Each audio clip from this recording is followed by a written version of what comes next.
We are just outside of Marib city in this insanely mountainous terrain, which is where for the last few weeks there's been some pretty intense fighting over the city of Marib between the Houthi forces and the internationally recognised government, which are the troops that we're with at the moment.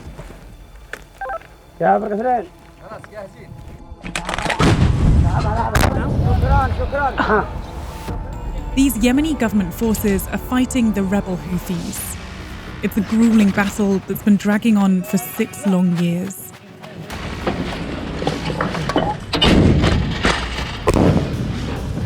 This territory that they're targeting is just so huge. Did it hit the target?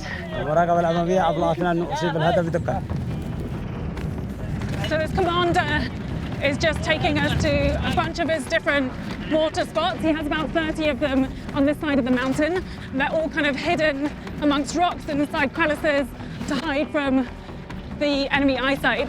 You can hear shelling in the distance. Brigadier General Ali Al-Khouri has been positioned here with the government forces since 2017.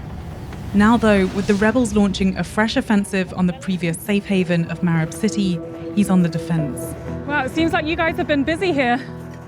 صحيح هذا موقع مدفعية هاون كانت المعركة جيدة وكان في تقدم كبير لقواتنا بفضل الله تبارك وتعالى وصد لقوات الانقلابيين الحوثيين. Stay low, guys. اتجاهات البيضاء إلى العدو هذا الاتجاه. So how far away are the Houthis? حوالي 2 كيلو. يا رع 6 أرسل. So they've just fired on the target, which they think they've hit. So we need to get out of this area before they fire back at us. As we were leaving, the Houthis hit back. Damn, that was close. Literally landed about 20 meters away from us. That is extremely close. Look at that puma smoke.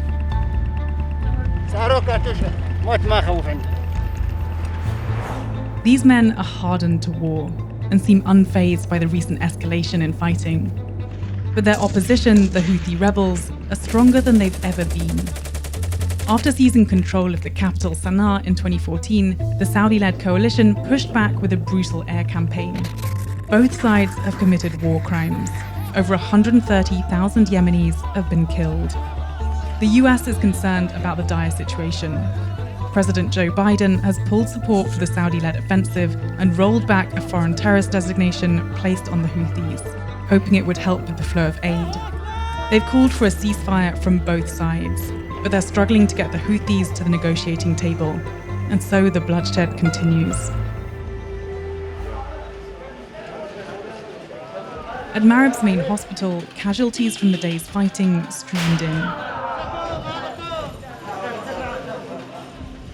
This hospital is completely overwhelmed with extremely critical injuries, extremely heavy Houthi shelling today. The government forces have taken a really bad hit. You must be exhausted. It's pure chaos in here. أكيد اليوم نواجه عمل شاق يوميا وليس اليوم فقط. يوميا ونحن نواجه ضغوطات كبيرة على الإشفاء وعلى قسم الطوارئ بالذات. نحتاج أيضا هنا في نقص للكادر الصحي. How much worse have things got over the last few weeks since the Houthis ramped up their attack on Marib? ضغط كبير جدا. يعني أصبح عندها قتل يعني غير طبيعي. أصبح الكادر الصحي غير قادر على أن يدافع. مشاعرنا أصبحت مأساوية جدا. لكن إذا لم نعالج هذه الحالات من بيأتي يعالجها؟ It's not just military personnel who are suffering. Civilians are taking the biggest hit. 2/3 of the population are currently in humanitarian need. In the last 2 months, over 18,000 Yemenis have picked up their belongings and fled for their lives. Many of them are children. They're scattered on the outskirts of the city, in any makeshift camps they can find. How did you travel here today? خرجنا إلى منطقة تسمى أراك. نزحنا فيها جلسنا تقريبا إلى البارح والليلة وخرجت أطفالي بالقوة عليهم من أجل سلامة أطفالي. How close was the fighting? ضرب خطير، كانت المدافع فوق الأطفال وفي البيت وجنب البيت متر. How did you guys feel when you heard all these rockets and mortars and the artillery landing around you? الضرب مخوفي. كنا نحمل الشد وكان الضرب يحط عندنا وخوفنا وشردنا وخلينا الشد مكانه. وبعض الأطفال حتى بعض الأطفال من الشمس تعب ومات صغير لأنه وقع النزوح وعمرها عادها ما قد لها إلا الآن شوفه الآن قد إحنا نازحينها وضربوا علينا لها هنا قد إحنا هذا النزحة الثالثة. The Houthis have said that their goal is to take over the whole of Marib city. What would that mean if that happened? إذا حدث هذا الكلام بنموت كلنا. بيجوا يدقونا بالمدافع وبننتهي أنا والأطفال. ليل ونهار واحنا يعني خوف في حالة خوف في حالة رعب. أنا بحس إني آمن لكن وين أجي؟ This state of fear has set in across the country. In the south, Houthis surround the city of Taiz and have increased their attacks on civilians. Children are some of the most vulnerable.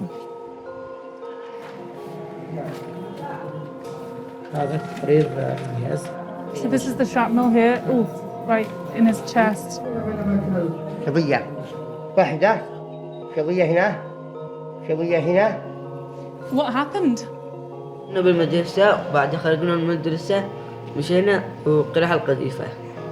تقول كمل لا اهتز الآن واختبطت بالآن ما أدري تشبه حاجة. سمعت من قبل بس هذه أول مرة تجي فوقنا. أنا قبل ما أشوف يوسف ابني شفتوا أطفال يعني مصابين بنفس الإصابة. حاولت إن أنا أنقذهم فجأة خرج يوسف يصيح يا با انقذنا.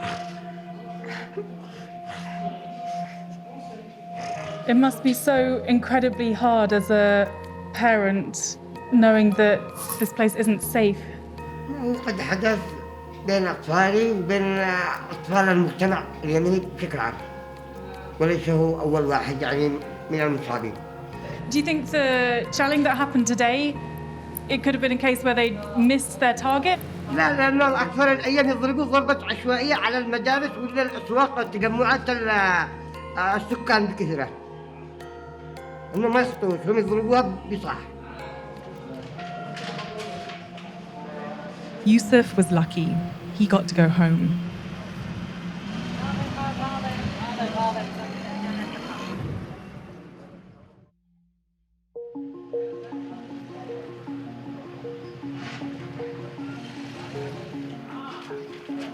Assalamu alaikum. 3 months ago, Iftikhar Mohammed lost her 9-year-old son Amran and her husband Nasser when a stadium full of children playing was bombed. هذا حق عمران. These are the ones he was wearing that day? أيوة كان يربطها هذول لسه ما لبس ايش يربطها كانت.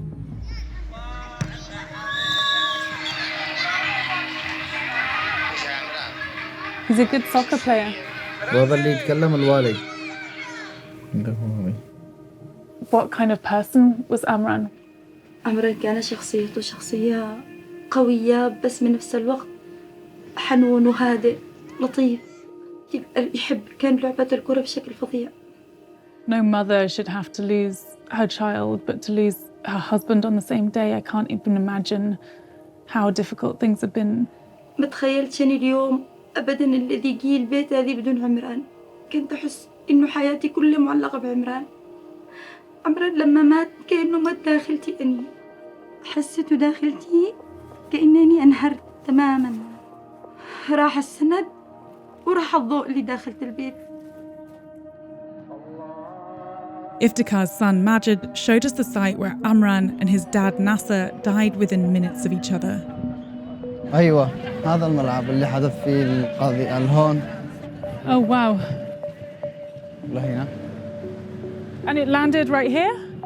الضربة لفوق الجدار ونزل الشظايا والجدار كامل لفوقهم. عمران اللي توفي قبل أبي وأبي حاول إنه يسحب لعند عمران ما عرفش. توفي بعد أبي ب5 دقائق ب10 دقائق كذا. It's only been 3 months. How does it feel being back here? ما أتخيلش إن أنا أوقف الآن نواصل يعني واقف هنا ما مش متخيل إن أنا واقف هنا وجالس أشوف وراهم يلعبوا كورة. Brothers Karam and Ramzi were injured in the attack and witnessed their best friend dying. You were here the day that there was an attack here? رايح القذيفة ورمز بحر قريت أنا وسحبت أخي كنت أشوف عمران وأبو مباطح كنت شي انقذ بس الشظايا مليان. Ramzi, what do you remember? That must have been so scary. الباب قطع وقطع احنا قطعنا رجلاه فرقص راسه خرج مغالب بعد شفتهم بالطاقم لما جابهم للمستشفى خليه بقى تشوف لا تشوف قلت له بخلينا اشوف عمران اول اليوم اشوف واحد يموت قدامي. Both sides of the conflict have issued statements denying responsibility for the attack. We partnered with the Yemeni Archive Project to take a closer look at what happened. First, we matched projectile remnants left at the site with a specific type of artillery shell, a 115mm Russian-made projectile known to be used by the Houthis. Then, from looking through archive videos, we can see from how the projectile blasted through the stadium's iron gates and the radius that it scattered across the stadium that it hit the building at a 45 to 60 degree angle. Given the 4 to 6 kilometre range of the artillery and the fact it blasted the site at this angle without hitting anything in its path, we can conclude from satellite images that the artillery shell can only have come from one area. This elevated hill in the northern mountains of Taiz, which is controlled by the Houthis, undermining their own denials. For Iftikhar and Majid and the thousands of Yemeni families whose children have been killed, injured or recruited into war, what they crave is accountability.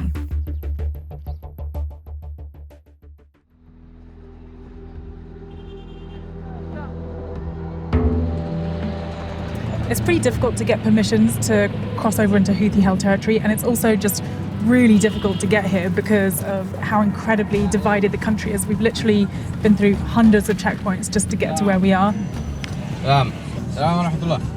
But we are finally crossing over to the other side, and we're really eager to just get some answers as to why these guys are continuing to push this war when clearly so many Yemeni people are suffering.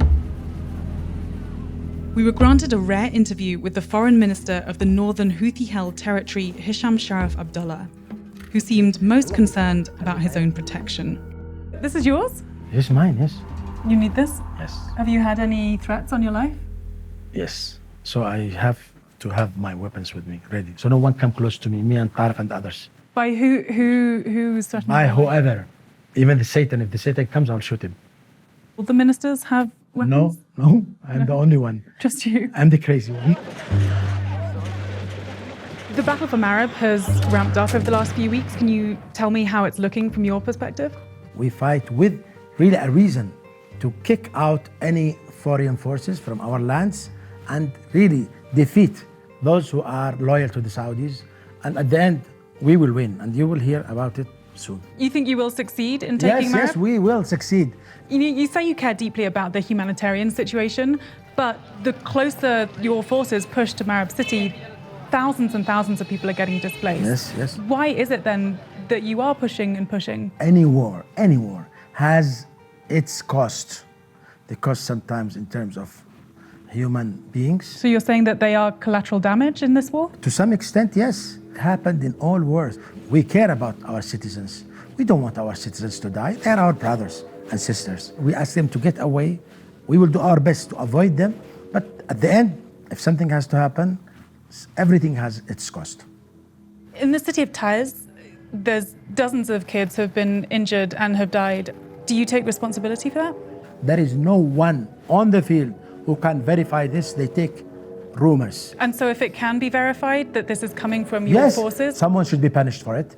Just 3 months ago, a sports stadium in the city of Taiz was bombed. A man and his 9-year-old son were killed.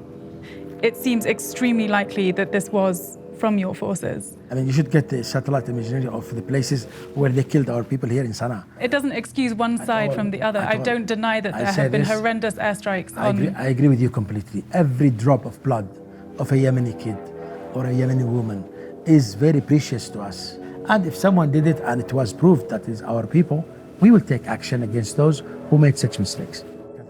We sent the minister our exact findings from the investigation into Amran's death. He did not respond. The Houthis are not only refusing responsibility for taking the lives of children, they're also recruiting them to the front lines. So far, tens of thousands of them have reportedly been killed fighting to advance the Houthis' military goals. So we're just outside a rehab centre for kids who have been impacted by war. The majority of children inside here have spent time fighting with the Houthis as child soldiers, and their parents have brought them here or they've managed to escape to hopefully try and recover. المصاب باضطراب الصدمة النفسية يبدأ ينزوي عن الآخرين ويبدأ يعيش في عالم آخر اسمه عالم إيش؟ عالم الخيال. ممتاز. مستمتعين خيرات. كنا ما ندرس ولا حاجة في يقول لنا. Did you go through military training? تعلمنا جميع المسدسات والأوالي تعلمناهن والمعدات كنا نضرب عليهن. Why was it that they told you it was necessary to fight? قالوا لنا أشياء كثيرة. قالوا أنتوا تدخلوا الجنة. تولي بتنصروا اليمن. أصبحوا الناس هؤلاء أخوتنا يمنيين. إحنا بنقاتل أخوتنا اليمنيين. شريك. And what about you? When did you join the Houthis? And what was it like? صعب. يعني ما قال لي عن كيف أمسك السلاح ولا يعني تخطيطات حقهم كيف أحارب. What was the most difficult thing about it? لما صرت الجبهة بس. كان أصعب موقف عندي. لما كان الجسد قدامي. يعني كان بالمقدمة كنا نصط لي وراء. يعني كانوا يقدمونا بالمقدمة وهم بالآخر لا قتل واحد ولا شيء طلعوا. كرهت العيش كنت أتمنى الموت. These kids have seen unimaginable horrors. But after 3 months here, they'll be leaving the tranquility of this centre and heading back to the outside world. A world where children are treated as collateral damage. It's a tumultuous place for those with big dreams. Do you think that you will go back again? أبداً ما كان رجعت. أريد في المستقبل أطلع كبير، قائد كبير. أريد أبني نفسي، أتعلم، أدخل جامعة. ما عاد أرجع كذا قلت له. أبداً.